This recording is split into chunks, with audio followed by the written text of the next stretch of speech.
Hey everybody, here at the Walnut House. We haven't done a video update in a while. Down here in the garage slash basement area.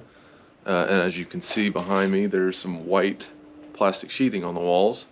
So yeah, we're gonna do a quick update. Just be real quick. There's not a whole lot of really cool stuff to see.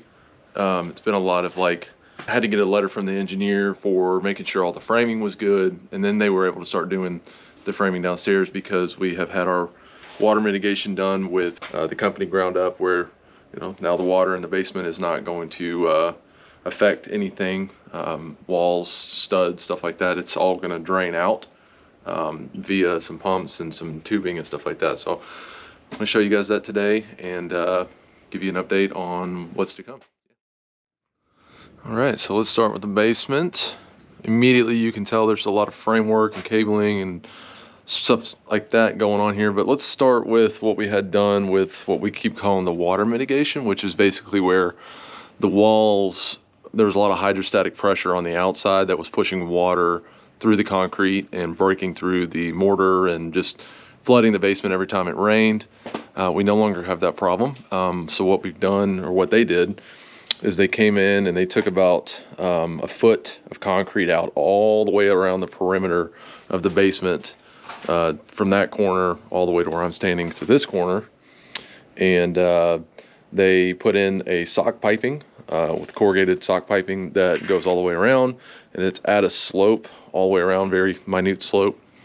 And then they put this plastic sheathing on the wall that keeps the water from coming into the basement and lets it drain down to that pipe. As well, they added in every 4 feet these 6-inch I-beams for support for the walls, because that hydrostatic pressure and just the house settling, the foundation settling, everything like that, the walls were starting to bow out. Anybody that has concrete walls knows what that looks like. But anyway, yeah, we got that done, and they backfilled it with concrete, as you can see. So it looks pretty much flush. They had to come back in and kind of grind some of it down. But over here underneath the stairs, we have the sump pump, which pumps it out into the backyard. Still got a lot of mess out here, but there is a drain. I'll have to find it. That's what the wall looks like on the outside. But it's somewhere out here. It's got a green lid on it. If I'm not gonna be able to find it, then it's okay. Not too terribly worried about showing you guys that right now. But here's the, while I'm out here, here's the deck. They haven't done much more to it other than putting a roof on the house. We do have a new roof, and they put new soffits and fascias that have yet to be painted. And you can see some of the cabling that's been pulled. One of that's for power for the light, and the other one is a Ethernet network cable for the camera that I'm gonna put there, and there's one on each corner of the house. Of course, we're gonna paint the wall, the brick, and then also the new electrical panel is directly right there, rather than being up this tube and up to there. So when we get upstairs, inside, I'll show you what that looks like. But let's finish up the basement real quick. Show you what we're here to do today is to actually finish running the network cable, because we have framing done. So the area that I'm in right now is gonna be my garage. I do have these posts that are running down the center of the house for support. And one of the big things that we were waiting on for the engineering letter of approval for the structural framing was this beam, the support beam. And what they had to do, they had to dig up this concrete and put in a bunch of rebar, and dig a little bit deeper and put a bunch of rebar and a lot of concrete in and let that settle. And the contractor came in and put this, I think it's a 6x4 post. So that's a 2x4, it's 3.5 inches. There's a 2x4, which is 1.5 inches. So yeah, pretty thick pole that they put right in the middle of the house for good support. So that's done, the concrete's dried, the water mitigation is complete, and now we have framing downstairs. So there's not gonna be a whole lot going down in this little area right here, but we do have extra space now because this was all unfinished, as you guys saw. And then now that you can actually see it, and this is what we're here to do today, this is where my network cabinet for the entire house is gonna go. We're gonna run the cabling for downstairs here, so that we can have TV and probably put my computer down here for use. And then obviously I'm going to run some cables into the garage for when I'm out there doing things. But yeah, we've got this little wall furred out here so that our drain pipe is going to be accessible. This is the drain pipe to the septic tank outside. This is the drain pipe from the house. And you can obviously see all of the plumbing work that's been going on. Looks really, really good. Got PVC and PEX in here instead of the cast iron and galvanized steel that was here before. So you can see this is where the dryer vent's going to be. So the dryer is going to go in this area right here. We're going to have a 3x3 room where the water heater is currently sitting, and that's going to be a toilet. And then the water heater is going to be on the outside of it, dryer, washer, and then we're going to have a little hand sink, little utility sink right here on the end. And then of course my network cabinet's going to go right there, which hopefully the next video that I show you guys, we will have that mounted and the cabling there. Next thing, waiting on electricity to get ran, you know, all the Romex. It's going to be finished out back in this room I'm about to show you. And then after that, we're going to have insulation. And then once insulation passes inspection, we will be able to put drywall up. And once drywall is up, we are about 6 to 7 weeks out from being completed, according to the contractors. So anyway, back here in our den area, we've got a heaping pile of insulation that we're going to reuse, because insulation is, I don't know how expensive it is, but if we can reuse and there's nothing wrong with it, then that saves money. So we're going to do that. Reminder, we are going to have a drop ceiling in here. So there's going to be a drop panel ceiling, kind of similar to what you see in schools and offices, but we're going to use a very stylistic, artistic looking drop ceiling with panels rather than just the ugly white, you know, boring looking panels that you see at schools and things of that nature. So, but yeah, we're here to run the cabling to this wall back over to the spot where the network cabinet's going, and then we're going to run another one too on this side. And then I also need to run one cable into, at least one cable into the garage area for a camera that I'm going to put in here. So we're going to go upstairs, but first thing I forgot to tell you guys about was, so the 6-inch I-beams that we have that are every 4 feet actually ended up extending into the stairwell, and we've got one that's hidden right here. You can see.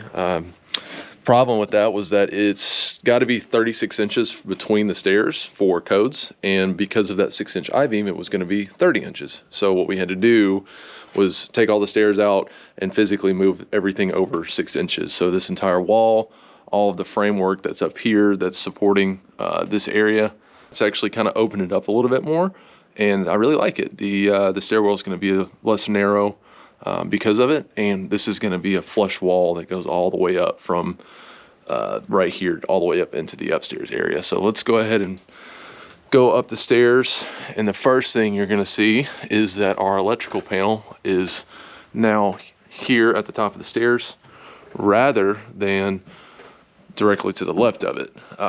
That movement was because we did not want that extra piping outside that I showed you a few minutes ago to be showing, and make less of it so that we could paint. So that got moved. I'm excited about that. We can probably cover it up with maybe like a painting or a poster or something. But because of the stair moves, we also have a bigger pantry area, which is nice because, like I said in an earlier video, we don't have a pantry at all at our current house. So this is going to be really nice. Excited about that. Give you a little peek inside of it as well. So we got a little step right here, and that's going to have some shelving, and we'll maybe have a little bit of storage like a broom or a mop or something in here. And then again, let me back up a little bit. This is where the door to the porch is going to be. This used to be a window right here. This was the dining area in the kitchen. Our refrigerator is going to go right there, and then we're going to have cabinets. Cabinets are ready. We just have to have the walls up before the cabinets can go in. Electrical done, things of that nature. So we're excited to get those in here. We're gonna have an island right here in the middle. It's gonna have a dishwasher in it, and some storage, lots of drawers. And then not a whole lot has changed in the living area other than they've added some supports. You can see them on the walls here. Those were required by the engineer that did the inspection for the framing. The contractor came in and did that. The other big thing that was required for the inspection was the beam that is now in the ceiling. We were unaware that this was going to be required. We were told that if we vaulted the ceilings, then a beam was not going to be required, and beam, LVL, whichever reference you want to make to that. Come to find out that because these walls, the exterior walls on both sides of the house, do not have plywood backing on them, they just have this black board, weatherproofing board, that just kind of separates the outside from the inside for the brick, that there is not as much structural integrity that is needed when you vault a ceiling. All new homes now have plywood or something that's more structural on the outside walls, and because this house was built in the 70s, that was not a code or a requirement that they had at the time. So had to get this beam put in. We're going to wrap it and probably some oak or something that makes it nice and fun to look at and adds a lot to the room. Another thing you may have noticed if you have followed along with us here is that board that I actually just touched on was a window. That window was a double window, and this window, as you can see, it's sitting right here, would not move up and down because the springs mechanism inside the window were broken. And so what we did is we took that window and we put it here, and we covered this one up to make the outside more symmetrical, because we no longer have separation of rooms in here, with this being the old dining room area, there being a wall that used to be here, and this was the living room. Now that it's all in one, we wanted it to be symmetrical from the inside, and this is also the area that we're going to be putting our TV for the living area. So yeah, that is exciting to see. I will run outside at the end and show you guys that they have now bricked up the outside of this, which is as of this week. Pretty exciting. So only a few other things to really show you guys in the back of the house where the bedrooms and the bathroom are. And the most exciting thing is we now have tile on the floor. It's covered right now, obviously, so it can be protected because it's still a construction zone, but you can see where it's kind of peeled a little bit, where the tile is. And there's that. I'm gonna walk in here and show you the shower, which very excited about. We've got a lip here. The glass for it isn't actually in there, and they're gonna install it, but we just have a standing shower. Got a little niche here for our, body wash and shampoo and face wash. We've got a shower head. We're gonna have a free handle shower head that we can use as well. Toilet obviously is gonna go here. All the green board is in behind the shower and the drywall. Again, we're gonna have, double vanity here. It's gonna be a ready to assemble rather than a custom. Save a little bit of money there, but it's gonna look good.